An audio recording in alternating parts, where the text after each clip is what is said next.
Hi, this is Scott Cantrell. Welcome to this episode of Consulting with Authority. Like last week, I went through my archives to try to uncover some content that's just been sitting there that otherwise would be, I think, incredibly valuable. I certainly went back through and watched what you're about to see and hear about a week ago and took another 2 or 3 pages of notes. So often we learn content, we may even teach content, and it's important that that information stays in front of us so that we can continue to leverage it and take benefit and value out of it. And for me, even though it was me presenting this a number of years ago, there was still some worthwhile content in there that I need to get back to. So I hope that it serves you well, just like it has me. I want to invite you to enjoy this presentation that I gave just a few years ago about the topic of productivity and how to get the most out of your given minute, hour, day, and week. Enjoy.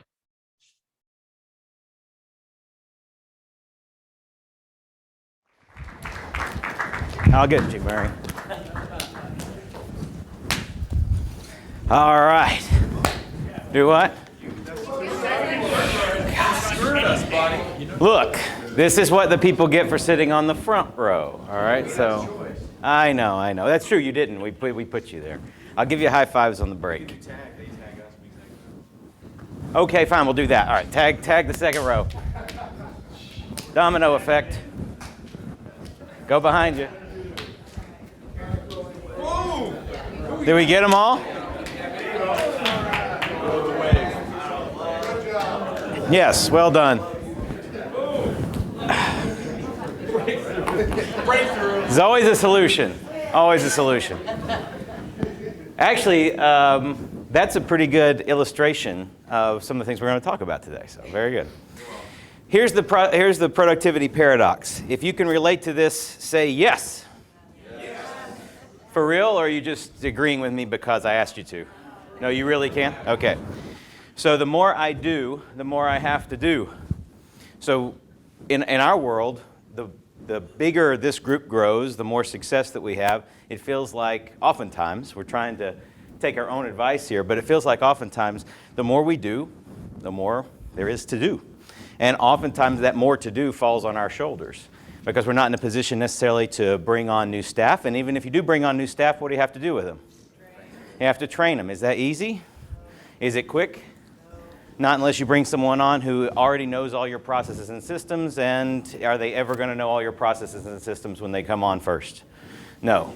So this is the productivity paradox. What are we to do if we want to be able to do more with our business, if we want to have a bigger impact? But yet when we try to have a bigger impact, or when we are having a bigger impact, it ends up being more work on our own shoulders until we hit capacity. And then capacity becomes stress and anxiety and frustration. And then those things ultimately come burnout. And then burnout ultimately just stops us in our tracks. And then who knows what happens? We go on sabbatical for 3 months and we come back and, who knows? We don't have a business anymore. All right, that's extreme. But the point is, we want to make sure that we don't have to face the log jam. We want to make sure that anxiety and frustration and stress are always going to be there. We just want to keep them in check. We want to use them to our own productivity. So here's what I think. Business owners are really good at finding, maybe creating, things that must be done. If you can relate to this, say yes. Yes, me too. Hell yes, me too. We are really good at finding new things that must be done. The reality is, how much in our world absolutely has to be done? What'd you say, Andy? Not much. Now, I'm not saying that we can go around and do nothing and expect to, be successful. We can't just sit on our ass and say, all right, this guy's going to open up and all these great things are going to happen. That's not the way the world works. We do have to work hard. This is not a remedy for working or working hard. It is going to be a remedy for working hard with less result. How many of you believe that you're working hard enough now that you should be getting better, bigger results than you are now? Say yes. Yes. We all agree with that, right? I would argue that one of the reasons that we're not getting the impact or having the impact that we want, the bigger, better results, is because we are creating and finding things that must be done. And when I say must, that word really should be in quotes. Because in our minds, we say, I've got to get that done. That's a must do.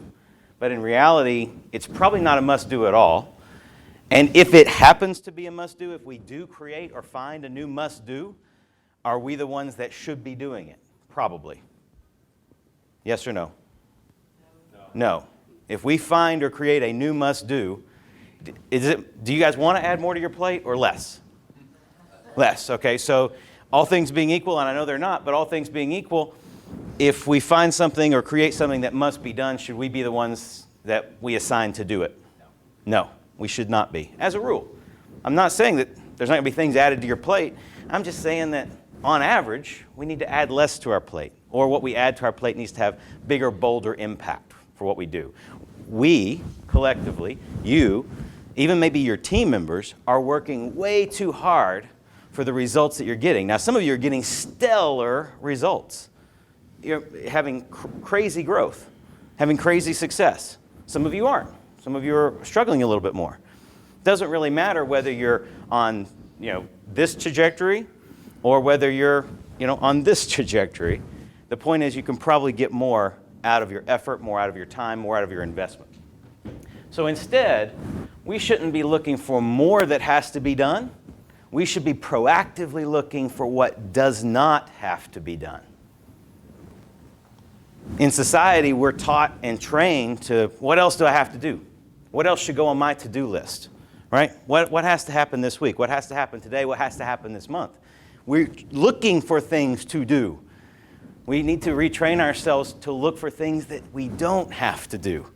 Right? What are we doing now that we don't have to do? So I'm going to challenge you. This isn't even in the presentation, but I'm going to challenge you. Instead of have a to-do list. That's great. You need to have a to-do list. Plan your day. We're going to talk more about that. But I would also encourage you to have a stop doing list. Right? So have a list that you maintain, and when something comes up that you're like, I really should not be doing this. Maybe this doesn't even need to be done. It goes on the stop doing list. And whatever ends up on the stop doing list, you automate, you delegate, or you outsource. Boom, ADO. So create your stop doing list. Look for things that don't have to be done. If you just do this, we get in the presentation right now, if you just created your stop doing list, how many of you think that if you did that, and if you looked at it once a week, that in the next 6 months, you would have real time savings that would be meaningful to you personally and to your business as a firm? If you just did the stop doing list for 6 months, say yes. And again, I'm not just trying to get you to agree. If you believe it, say yes. Okay, so who said yes? Raise your hands. All right, Eric, I'm going to ask you to estimate your stop doing list and be conservative. After 6 months of a stop doing list, how much time do you think you could save on a weekly basis, roughly? Roughly, just guess. Be conservative. Business things? Yeah, business things. Every week, how much time? At least 10 hours. Yeah. A full day. Okay, then I'm done. Because I just saved Eric Silverman 10 hours a week if he does one strategy for 6 months. All right, what does that translate into Eric's productivity in his business? What does 10 hours a week mean? All right, first of all, what could he do with that 10 hours? He could golf. He could spend more time with his family.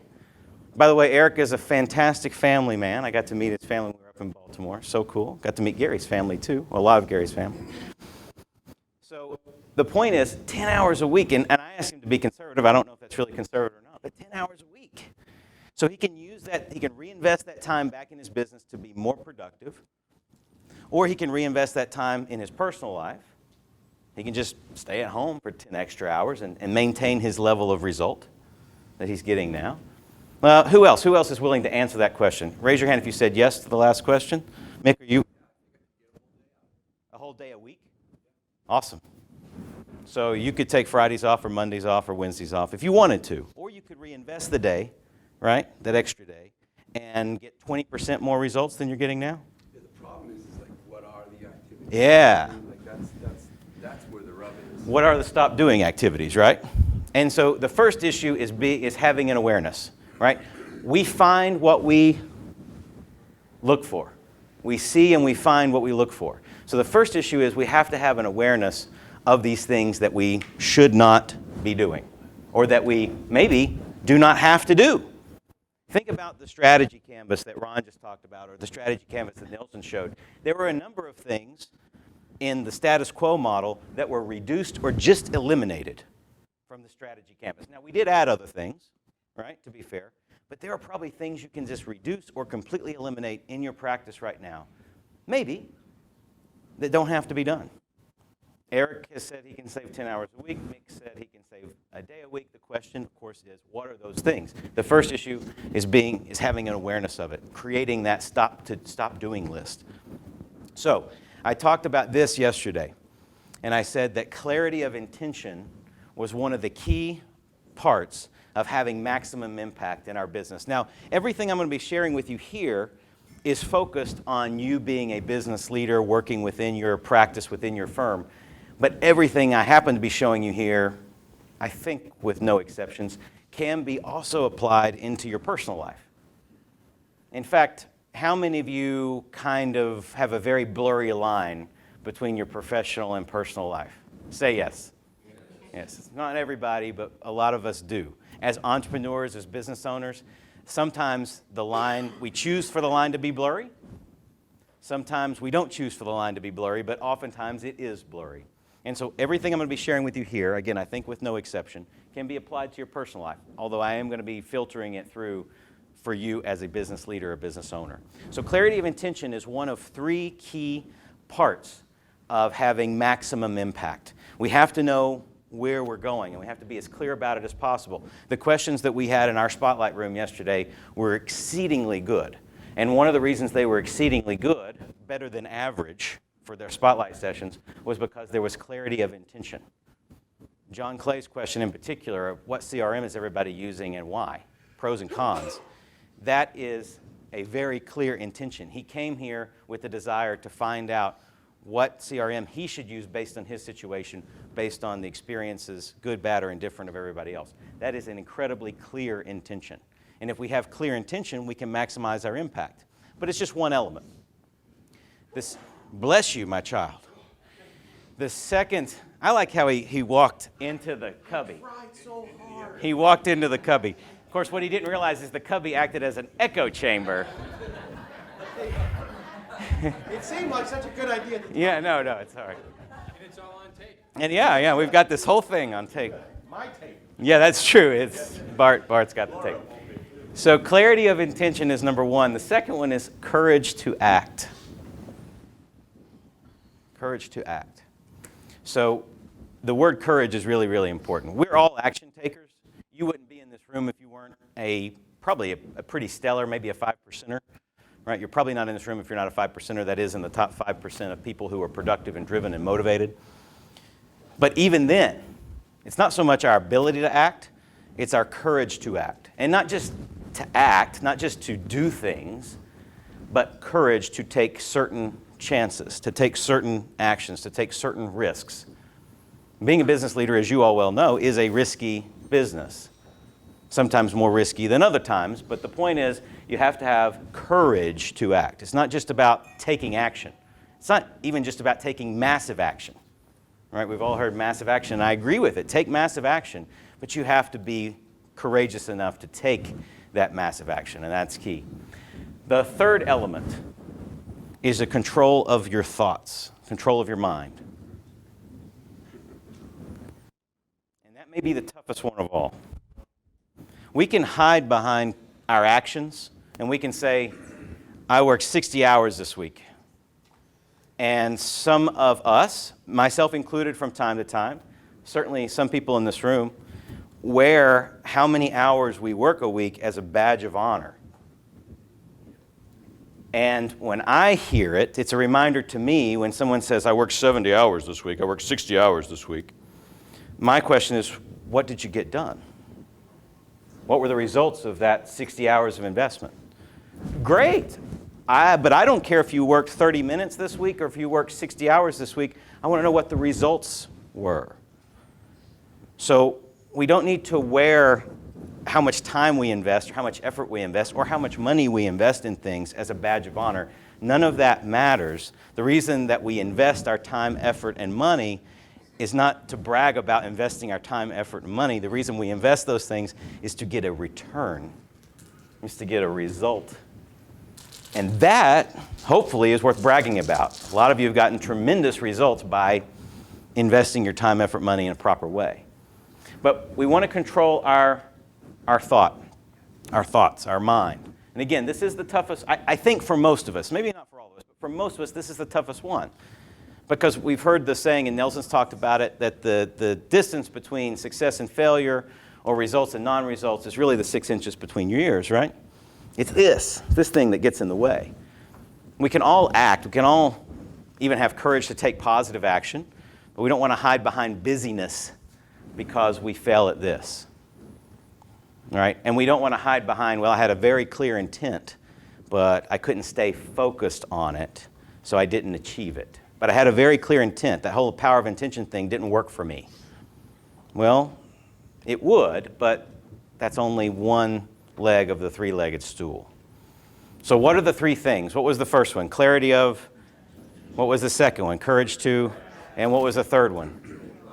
Control your thoughts. If you can do those three things consistently, they're not easy. All right, I'm not saying you can walk out of here, you got it. I know the three things, so I can do them all. Right? Knowing and doing are two different things. But again, awareness is the first step. So now that we have an awareness of what these three things are, when we put them together and we have clarity of intention, what is it specifically that we want? And then we have courage to go do whatever is required to achieve that intention, so long as it's legal, ethical, moral, unless you're Mick, in which case it's okay to lie. And then finally, as long as we can stay focused and we can control our minds in such a way that we maintain that clarity of thought, and we maintain that motivation and that drive at a mental level and an emotional level, we will have maximum impact. So here it is. You knew you guys were going to get a diagram or something, right? Here it is. There's the Venn diagram. Right in the middle, where those things overlap, is where we have maximum impact. We can have impact in any one of the other three areas by themselves. So having clarity of intent can create impact. Having control of our thoughts certainly can create impact.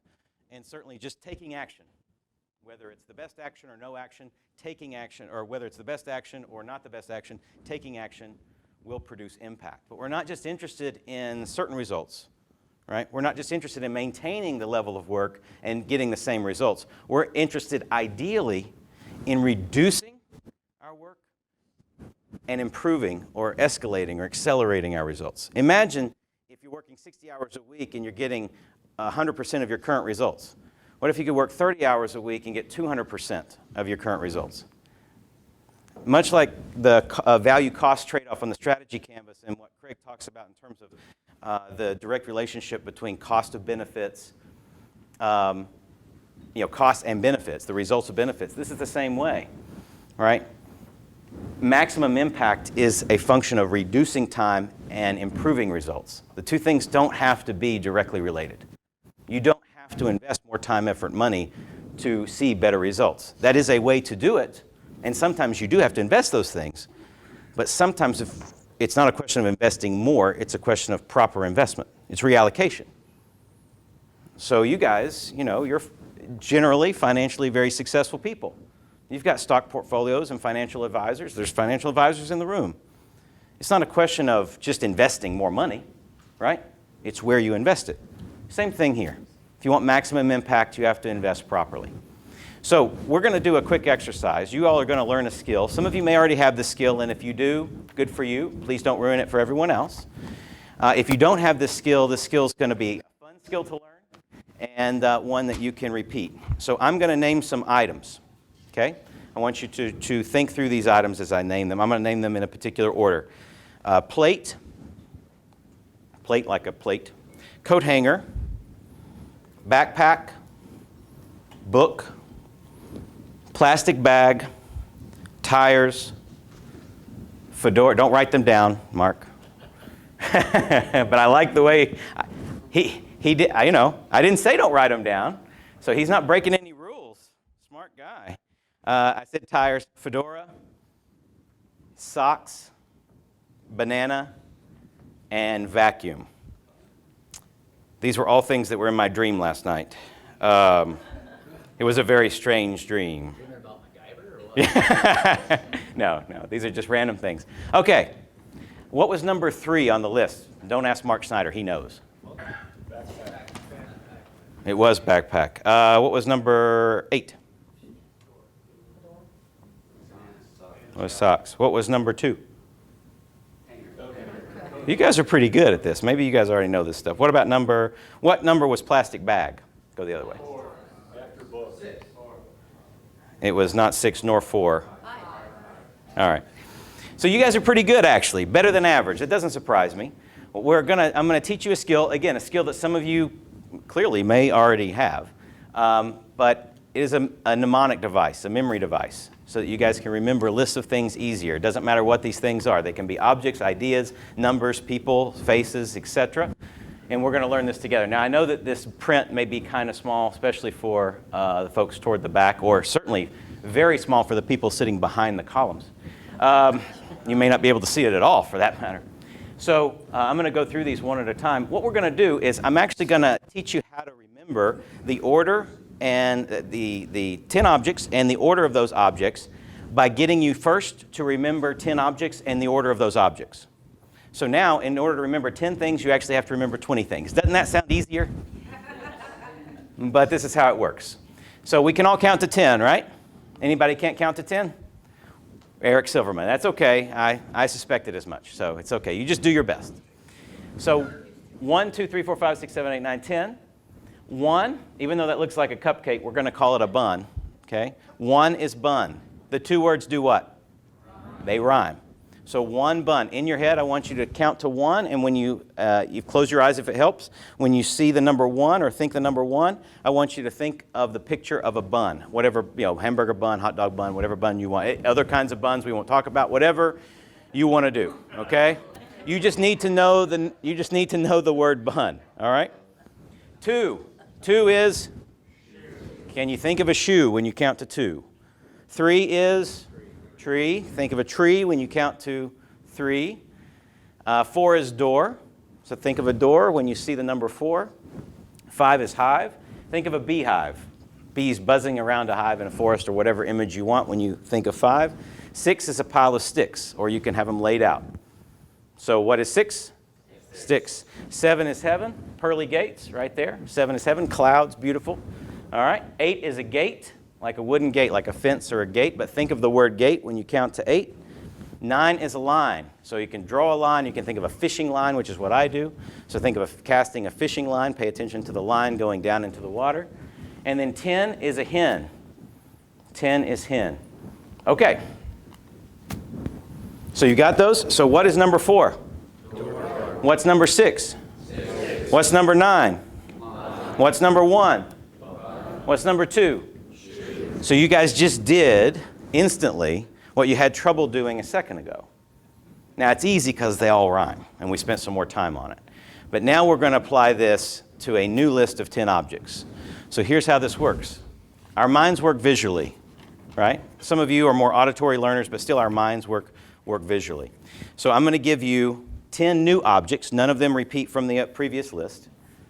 And when I give you the item, right, in order, when I give you the first item, I want you to imagine that item related to a bun. So if you thought of a hot dog bun, imagine the item laying in a hot dog bun. Or imagine it between hamburger buns and you're biting into it, and you imagine the feeling and what it looks like and what it feels like to bite into this item that's between this hamburger bun. The more vivid the visual image is, the more likely you are to remember it. Does this make sense? All right, we're going to go through this, and I want you to create your own visual for each of these items. When we get to shoe, what's inside your shoe? You try to put your foot in your shoe, you can't because this thing's inside of it. 3, tree, something in the tree, however, leaves falling and the object falls out of the tree. What do you see on a door? What's inside the beehive when you're an idiot and you knock it down with a stick? What do the sticks spell out in terms of their objects, in terms of the object that you're trying to remember, the 6 sticks? And then 7, when you open the pearly gates to heaven and you meet God, what does he give you? He gives you this weird thing, this object. All right, 8, gate. When you pull back the gate or on the gate, there's a sign and it has the object that you're going to remember when we get to number 8. When you cast the fishing line, which is what number? 9. When you get to 9, what's at the end of the fishing line? Or what do you pull out of the lake when you catch something, right? What is that object? What is that thing? And then 10, the hen. You saw it laying an egg, but in this case, whatever the object is what it's going to lay. All right? So sometimes that hen's going to be in pain. All right. Here we go. I'm going to give you 10 items, and I'm going to give you a little bit more time to process the image, get the image clear in your head. All right? Light bulb. Printer, like a computer and a printer. Printer. Storm.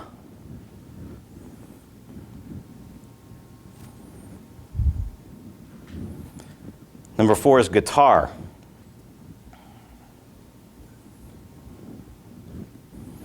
Number 5 is pencil. Bear. Roar. Bear.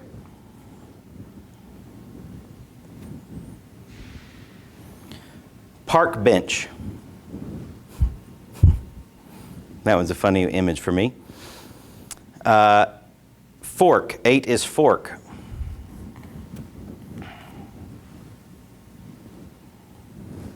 Rolex. That would be cool. And 10, a little irony here, 10 is bluebird. Oh.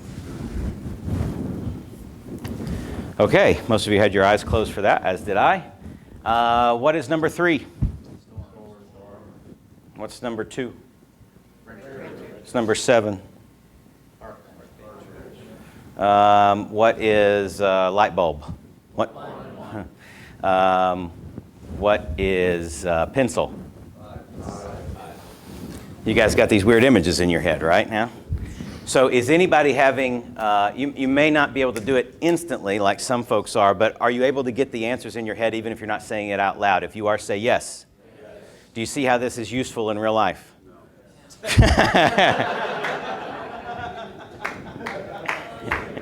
So,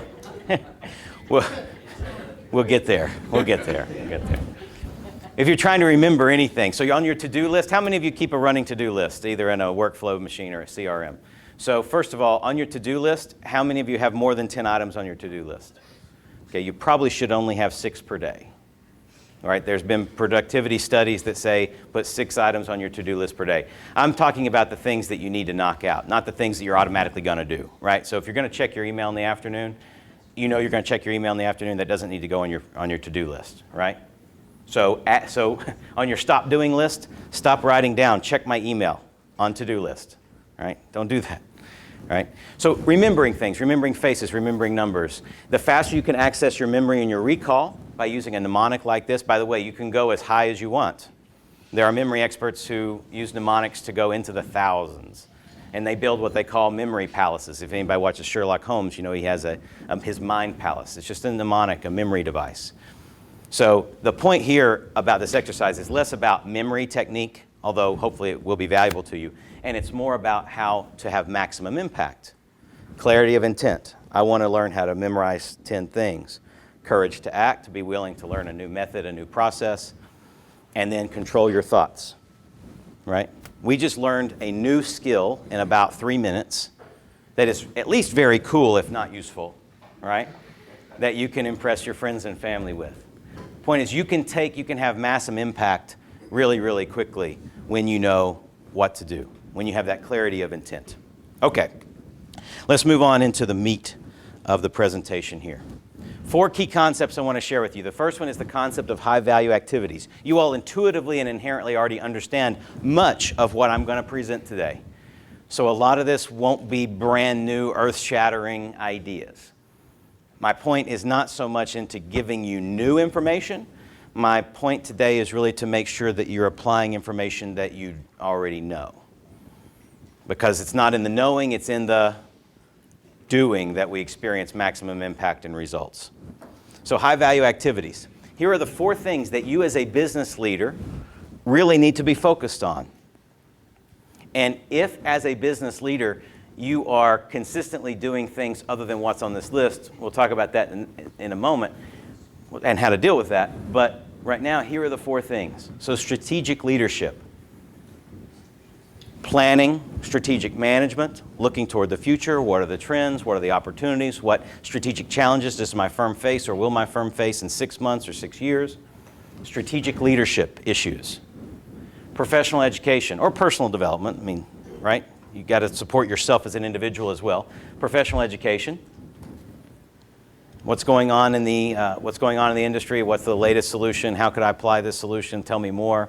I want to talk to Ron. I want to talk to Bob. I want to talk to Andy about what they're doing. I want to talk to John or Pete. Professional education. Expanding the team. A short word for that is hiring. So expanding your team, assuming that you're in growth mode and that you want to be in growth mode. Look for expansion opportunities to expand the team. That's your hiring. By the way, this could also be the opposite of that, which is shrinking the team or firing, right? Also important at the leadership level. So expanding or shrinking the team. And then the fourth one is making it rain. And when I say make it rain, I'm just talking about maximizing the growth opportunities. So whether that's glad handing a potential client, or whether that's going and meeting with your top clients personally.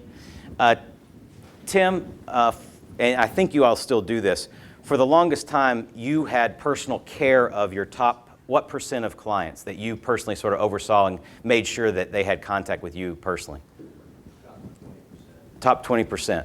And so this model is, I think, a worthy model of emulation in the sense that it's not that if somebody really, I assume if someone in your book of business really needed to talk to Adrian or to you, they could get access. But you were proactively making sure that the top 20% you saw and that you had established an ongoing personal relationship with, right? They have direct access to you, right? Okay. So that's an example of making it rain, as is going out and giving a presentation in front of prospective clients, right? So that rainmaking piece. Anything else that doesn't fall under one of these four categories, I'm not saying that right now you don't have to do it. You may be in a position right now where you have to do things that aren't on this list. The goal is this, though. The goal is to turn this into the focus and to remove everything else, or to delegate everything else, to automate everything else, to outsource everything else. If you're consistently doing a lot of things other than what's on this list as a business leader, then stop it. Right? Find ways to not do it anymore. Put those things on your stop doing list. And then ask yourself the three questions. How can I automate this? How can I push this further down in my organization so it's not on my plate? How can I delegate it, in other words? And then finally, how can I outsource it? You keep that stop doing list and maintain it, review it on a weekly basis, and then think through the ADO process on a monthly or quarterly basis. Over the course of 6 months, you may be saving 10 hours a week or a full day. So, to mix question, where should you spend less time? And I actually want you guys to answer this real quick. I want you to write down 3 items that you know you're doing now that either you could stop doing right now or that you could reduce what you're doing right now. There are 3 things, most likely, unless you're hyper-productive, and we do have some hyper-productive people in the room. Unless you're already hyper-productive, there's probably at least 3 items, and if there's not 3, there's 1, that you should stop doing right now. Either stop doing completely or that you can at least move off of your plate. So I want you to write that down right now.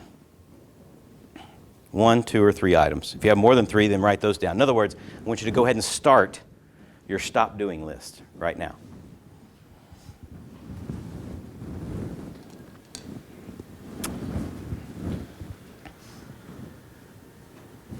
A couple more seconds.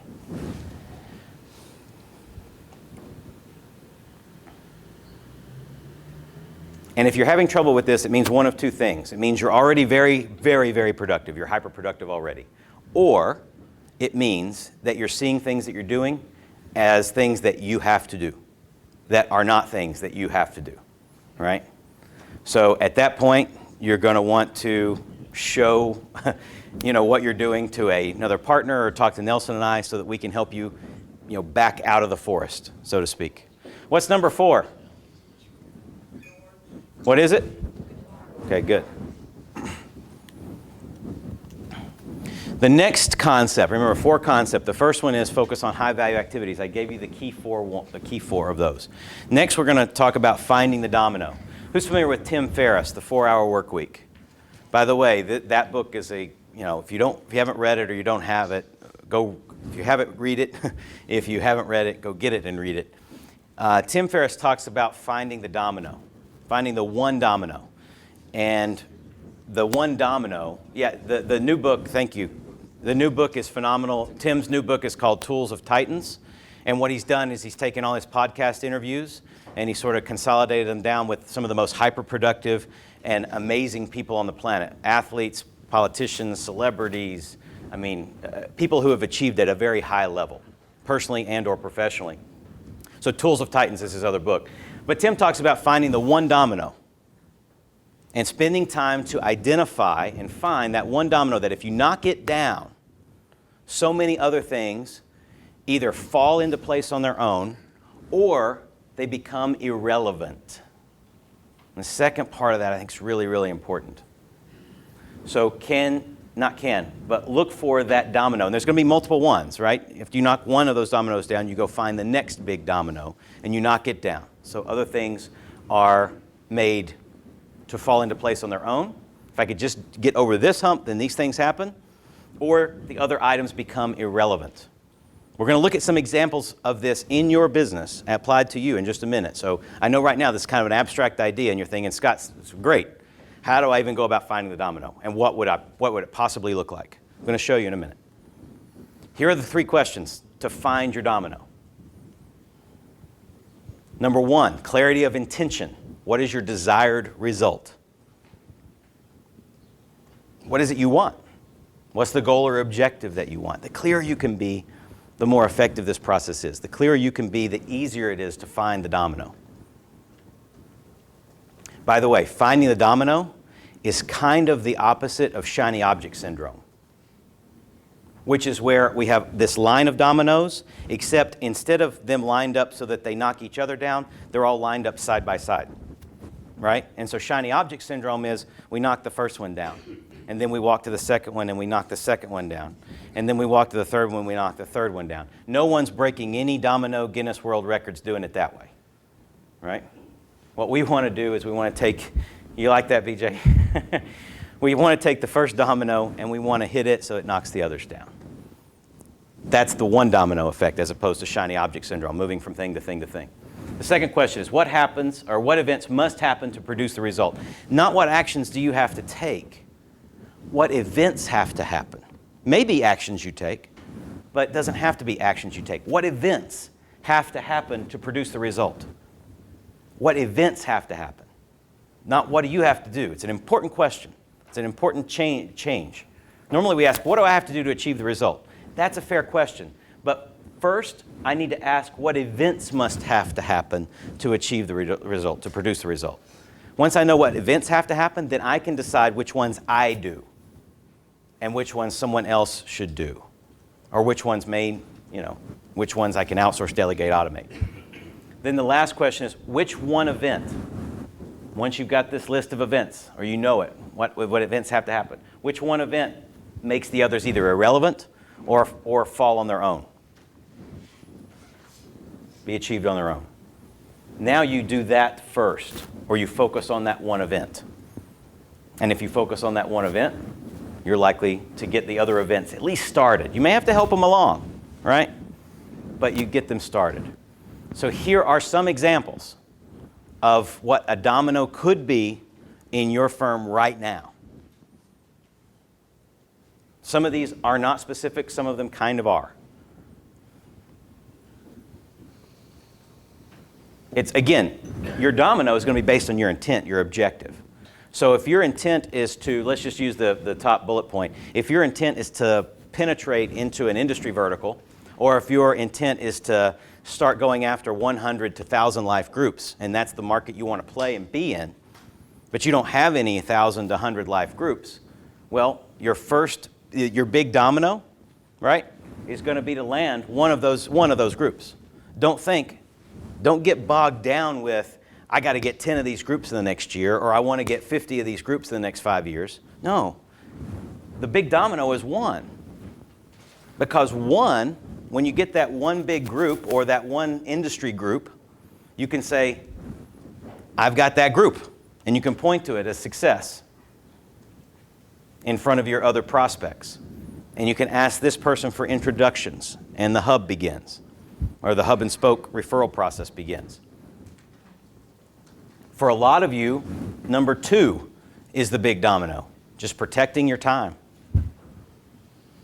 Making sure that you're as tightly focused and tightly invested in your time as possible, so that you're being proactive, not reactive. For a lot of you, that is a big domino. I'm not suggesting that one's particularly easy to knock over, but if you don't have an awareness of it, if it's not your intention, if you don't identify it as a domino, then it's never going to fall.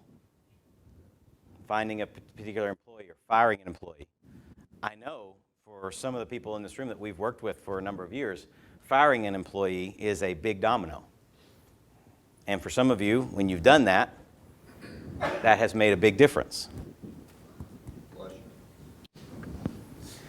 And then there's a few others. A breakthrough, that basket is full of breakthroughs.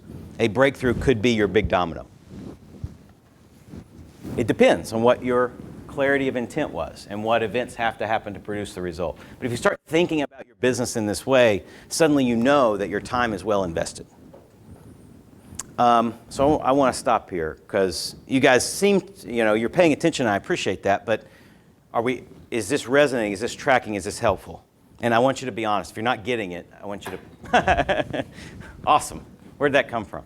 All right, thank you, Karen. Excellent. If you're not getting it, I want to know, because we may not be able to stop right now, but I can follow up with you later, and we can go through this in a more detailed level. Yes? Yes, Tony.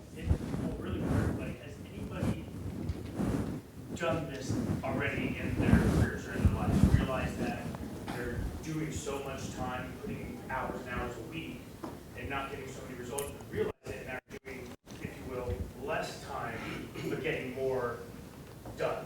Does that make sense? I didn't want to already done that. I did it in my 20s when I was Derek's age, and I missed my 20s. I was like, I've got to do all these hours, brag, 60 hours this week, but I was missing more than I was getting. Yeah. And I was turning into a little pretentious little prick. I'm not saying Derek is, but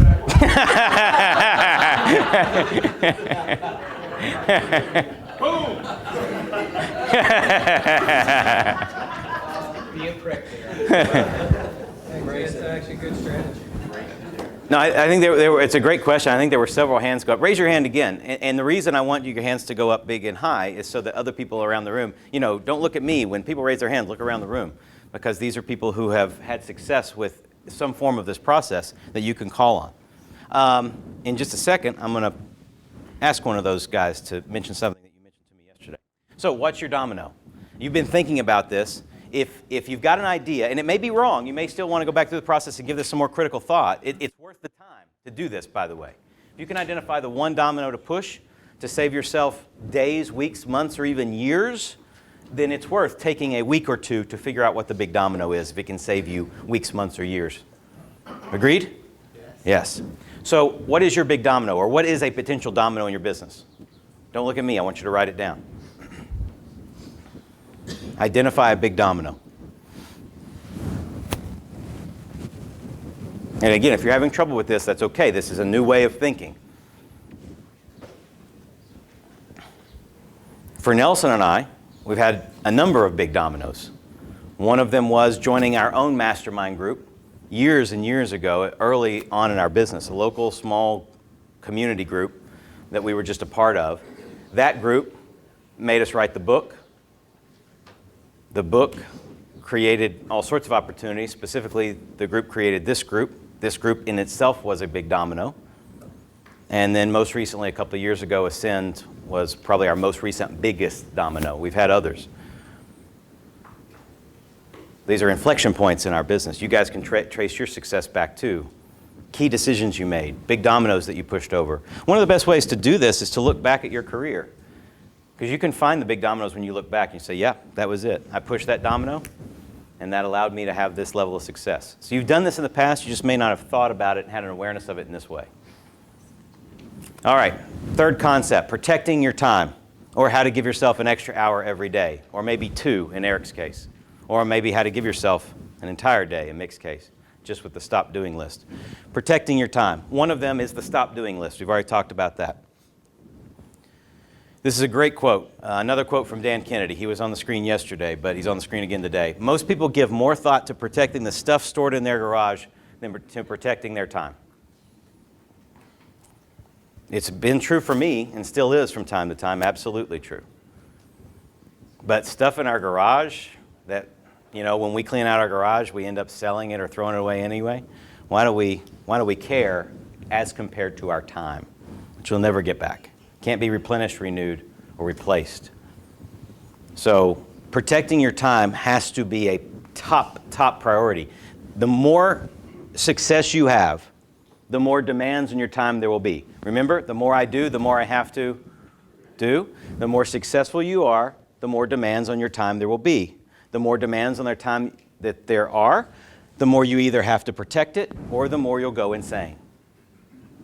It's kind of that simple. The more frustrated and more stress you'll have if you don't do this, that is an indirect relationship. And I haven't found a way to not make it so. Got to protect your time. Let's talk about how. One of the concepts in the book called The Ultimate Sales Machine. If you've read it, say yes. Good. That's not everybody. So The Ultimate Sales Machine by Chet Holmes is a book that you need to get and read, or if you have it, just read it or reread it. He talks about the concept of impact group meetings. How many of you in this group are doing some form of impact group meetings from the Ultimate Sales Machine? Raise your hands high so people can see. Hi. Tim, Julian, Don. There was another one. John. Good. So what an impact group meeting is what Chet teaches in the Ultimate Sales Machine, is to take your business and divide it into its key categories, its key divisions. Marketing, sales, management, whatever the key divisions are in your world. It may be based on practices. Ron, in your case, it's your divisions and then may have to be separate under your divisions. Identify the key areas within your practice and then set a weekly 1-hour meeting. It doesn't technically have to be an hour, but that's what he recommends. Set a weekly 1-hour meeting with the key people in that area, key people in that division. Just those people, not the whole team. Just, if it's marketing, it's the marketing people. If it's sales, it's the sales people. Some people will overlap, and you will, of course, overlap, right? You may end up setting 3 or 4 or 5 meetings. If you have a larger firm, larger company with some hierarchy, you may not need to be in every impact meeting yourself. And if you have a larger company, you shouldn't be, right? The manager of operations was a key takeaway yesterday, director of operations. Your director of operations can run some of these meetings and let you off the hook. Anyway, 1-hour meetings. The whole point of this is to protect your time as a leader or to protect the other leader's time in your organization. And so now, instead of an employee or a person coming up to you and saying, hey, what do you think about this idea? Or I got this problem, this challenge. Instead, you ask the question, can it wait till our impact meeting? And you teach your staff, you teach your team to be able to judge, is this really, really important? Or does it just feel urgent? Or is it just urgent? Right? Is it truly important? Or is it just urgent but not really that important? In other words, can it wait? And they bring that challenge or that idea, that opportunity, that strategy, whatever, to their impact group meetings, and you encourage new ideas and suggestions from your team. It's built into the process. Chet goes into detail about how to run this meeting, so it's in the book. The idea, again, is to defer interruptions and questions off of your plate and move them into a much more productive forum. This is not about having another meeting to have another meeting. It's not about that. We'll talk about that in a second, okay? But this is a very productive way to run these meetings, and again, they may not need to be an hour. There you go. Apply meeting rules. So how many of you have stringent, disciplined meeting rules so that when you have a meeting, you apply these rules religiously and you know certain things about the meeting? You know the meeting's not going to go long. You know you're going to have takeaways. How many of you have stringent meeting rules right now? Brian, Stephanie, Ron. Don's trying to get there. We're trying to get there too. We're doing better than we have, but we're not great at it yet. Here are the rules, though. I know the rules. I have an awareness of the rules, right? And Stephanie and Brian, you may have other rules that would be beneficial here too. So if you do, throw them out. So start and end times. And it's not just having a start and end time. In other words, if you say, well, meeting starts at 3, that's not good enough. Meeting starts at 3 and it ends at 3:22. 3:22, we're done. Meeting's over. Okay? Start and end times. An agenda. The more detailed and specific it can be. Sometimes it doesn't have to be specific and detailed depending on what you're discussing, but the more specific and detailed, the more productive your meeting's going to be, just like with our spotlight seats. 3 key roles in the meeting, and one person can play all the roles, right? But all 3 roles have to be fulfilled. There has to be a leader. That's the person who's following the agenda, coordinating the conversation. Then there has to be someone who's a timekeeper, right? Oh, it's 3:21. We got 60 seconds left, right? Then there has to be somebody who's taking notes. Relevant notes, not verbatim. You don't need a court reporter, right? Just relevant notes. And those notes are designed to produce this, the next steps with delegated deadlines. Next steps delegated with deadlines. So my sister is a high-level project manager with NASA. So you guys got the really good side of the family. Yeah, here. So she's a high-level project manager for NASA working on the new space vehicle. This is just my way of bragging on my sister. And she has to, manage, huge budgets and a lot of people in a lot of ways about a lot of different things. And I use delegates and deadlines. She said, I got to have a belly button, right? And I got to have a deadline. So she calls them belly buttons. In other words, who is going to be responsible for that next step? I got to have a belly button and I got to have a deadline. Consider standing meetings. And I don't mean meetings that happen on a consistent basis. I mean standing meetings. So they don't take as long and people are ready to get them done. Plus, you get a little bit of exercise by standing up, right? This is a great idea. I haven't implemented this myself yet. Anybody do standing meetings like this? We have standing office. You have a standing office. Okay. Got to one-up us. Hey, they have their choice. Yeah. No, it's excellent. Standing office. Very good. Deb, you do standing meetings. Is it effective? My office, you have to stand. Wow. Awesome. Okay. So I'm never coming to your office tired. All right. Very good. Brian. Most of the time I stand up. Brian? It also pushes them out of the room. Yeah, right. Brian? Yeah, just 2 things that we've done Yeah. on this. The first is that the agenda is not Okay. the first one since that's the agenda. So that's going to give you a lot more transparency as to like what they're thinking about. So you want to add to it. Yeah. And they have to send you the agenda 24 hours in advance. Yep. None of this like, grab our in on a piece of paper and Right. now, right? So they need it prepared. And then the second thing is the next step delegated. Yep. Is after the meeting, someone needs to send a follow-up email. Yeah. Outlining what we'll talk about what the next steps are. Right. And again, you don't send this email, they send the email. Right. And then, you want to talk about like stuff that we're spending a lot of time on? So I got 10 brokers, and I'm setting the agenda for all of them, and then sending follow-up emails for all of them. Yeah. How much time did you save just that? Yeah.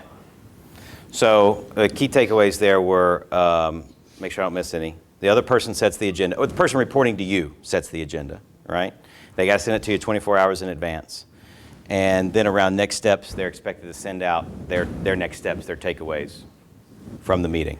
Quite frankly, I mean, it's more important to their career than their Right. So they're gonna, like, they want your help, and so just create this forum to do it. They will do it. Yeah. They will do it. Good. Excellent. Thank you. Don? Scott, to Brian's point, we have a lot going on because of the growth, multiple agencies, teleconferencing, and we do the same thing, where by Friday at noon, everything's on the agenda, and a practice leader is who puts it together. Yep. If anything comes in late, it goes on the next agenda. We do Monday morning meetings, first 15 minutes is basic admin stuff. The next hour is production activity. And the last hour, which we had to get to, was dedicated training of new ideas, new processes, new strategies, or new technology. Yeah. So it's generally, anywhere from 8 to 10, 10:30, but it's all done in one day. Yep. Which definitely stopped the, oh, you Interruptions. just a second. Yeah. I need to know something for just a second. I couldn't get anything done. Right. That's excellent. Good. And also, All right. the accountability to it, is the kind of thing where like, hey, if you're not going to do the agenda, I'm not showing up. Right. Yeah. If not show up, Yeah, yeah. and then That'll do it. they'll do it. If you need, they need your help. Yeah. Good. Excellent notes. And again, feel free to share these concepts and go deeper with the people that you're hearing or seeing their hands raised. I'm just skimming the surface here, but I'm trying to give you all some actionable content. You're hearing it from your partners too, so take advantage. Another concept is called Parkinson's Law. This has been one of the most amazing strategies for me personally in terms of my personal productivity. A given activity or project will expand in perceived importance and or complexity in direct relation to the amount of time allowed to complete it. So, it's called wellness. Touche, yes, indeed. So, what this means is if you give a project, if you give yourself 2 weeks to complete a project, how long is it going to take you, assuming you get it done? 2 weeks. Let's say the project was really only a 4-hour project. How long should it have taken you? 4 hours, right? So I'm not saying that you got to carve out 4 hours in a single day. I'm saying that probably shouldn't have taken you 2 weeks. If it's on your plate, it's important. If it's not on your plate, if it's unimportant, probably shouldn't be on your plate. Which means that a 4-hour project probably shouldn't take 2 weeks because it's important because it's on your plate, right? So the action item here, this is a great concept. I think you all intuitively understand this. But I used to write term papers. It was not a good example to emulate, and some of you may be able to relate to this in college. I would write my thesis or my term paper or whatever in about 7 hours. Guess which 7 hours? Right before class, right? The whole night, the 7 hours before my 9 o'clock. That's when, so I guess it was a 7-hour project, but a lot of people worked on it for months. I got it knocked out in 7 hours. I was tired the next day, but I got it done. This is incredibly powerful. What I would recommend is when you assign a timeline or a duration of a given project, try to reduce it by 10 to 20% off the top. So if you say, we can get this done in 30 days, no, we can get this done in 3 weeks. Right? And just set it. Just set the deadline. Look, here's the deal. If you miss the 3-week deadline and it takes you 25 days to do it, you're still 15% sooner than the 30-day option. Right? So shrink your durations of your project time. Does this make sense? This will save you immense time throughout the year. You got to be conscious of this. Just be aware of it. And then follow through with the action. All right. I want you to think through these things. We're not going to take time right now to do this exercise, but in terms of planning your time, your impact groups, and Parkinson's Law, I want you to think through what your impact groups would be or could be, how Parkinson's Law could be utilized in your firm, etc. Now, propelling your time. Protecting your time, holding on to it. Now we're going to focus on maximizing it, getting the most out of it, propelling our time.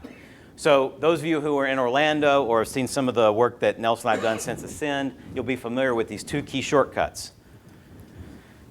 Effectiveness and efficiency are the makeup of productivity and performance. Effectiveness and efficiency. The secret to effectiveness is to model the masters. It's one of the main reasons this group exists. In fact, it may be the reason this group exists, the main reason. To look at what someone's doing and to model it, to model the success or avoid the model of failure that you learned from the experience of your fellow partners. The second piece is also important. We know what to do, right? We learn the strategy, the concept, the what.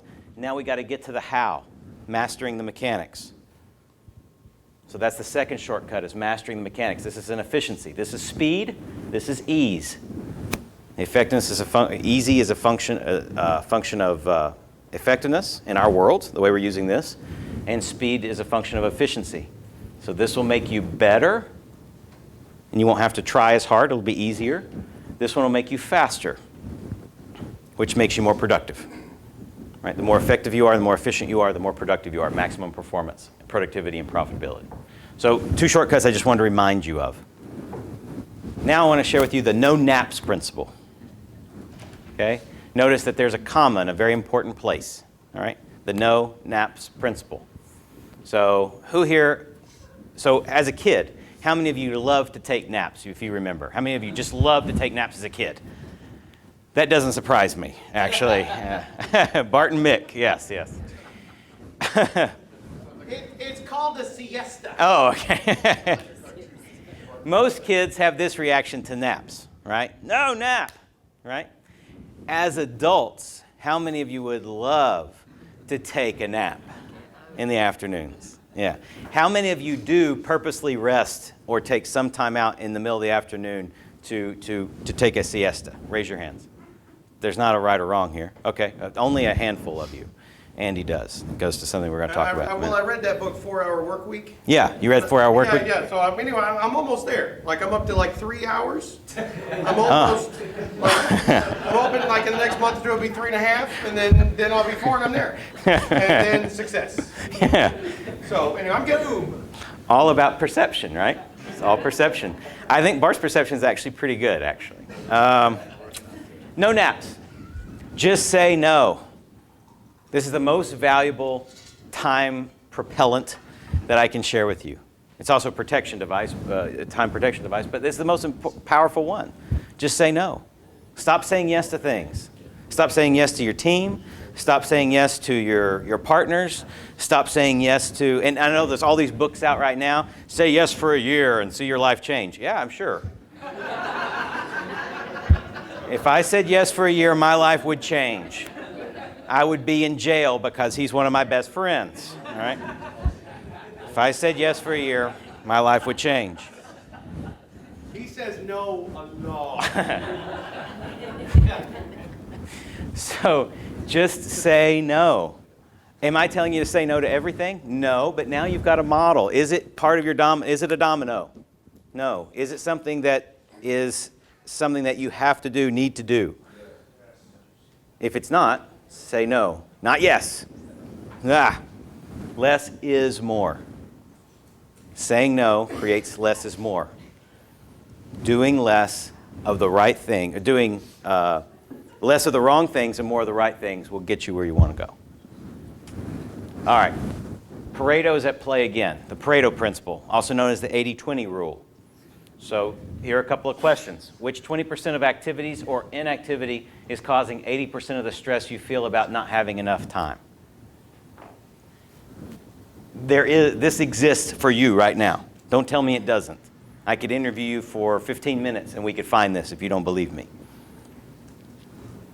There are roughly 20% of your activities or inactivity right now that's producing roughly 80% of the stress, frustration, or anxiety you feel about always having to do things, or always running, or not having enough time.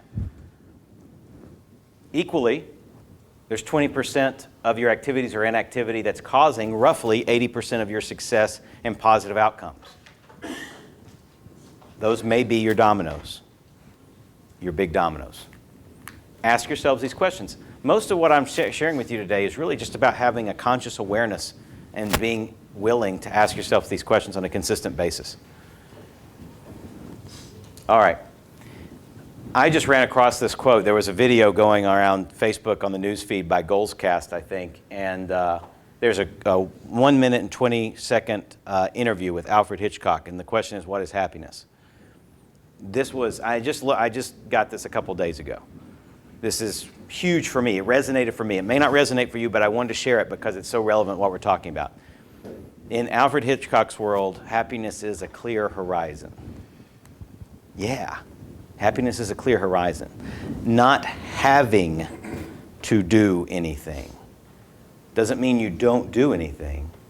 It means you don't have to do anything, right? That's freedom, right? That's the lifestyle we all want. That's a clear horizon. So one of the ways to clear your horizon is by protecting your time and getting more out of your time. So you take those 10 hours or you take that day and you leverage it however you choose. Yes. Did I misspell something? Apple bread. Oh, no. Did I say Alfred? No, I meant Afflered. Yeah. No, this is not the movie director. No, this is not the movie. I'm sorry. I'm sorry. Scott, they're uneducated. That's the French spelling. Yeah. Everybody knows. Yeah. Thank you. I'm sorry, Scott. Continue. I hope the key takeaway from this presentation is not that I misspelled Alfred. Okay. Yes. Does this resonate with anybody? Yeah. I bet, yeah, it does now. Thanks, Clay.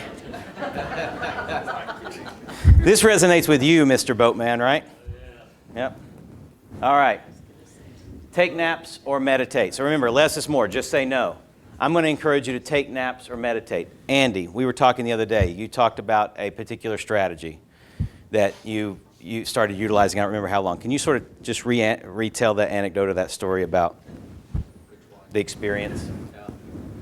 Well, I thought a little over a year ago, at the high encouragement of my better half, I started meditating.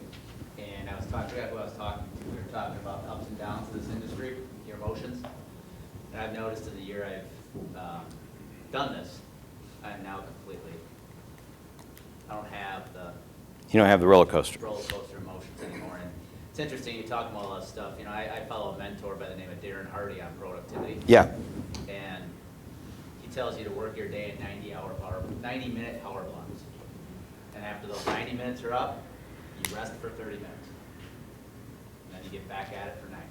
Now, it's not going to be perfect every day when you're out meeting with clients and stuff, but It's a good you gotta model. rest and Yeah. recharge. You can't go all day. No.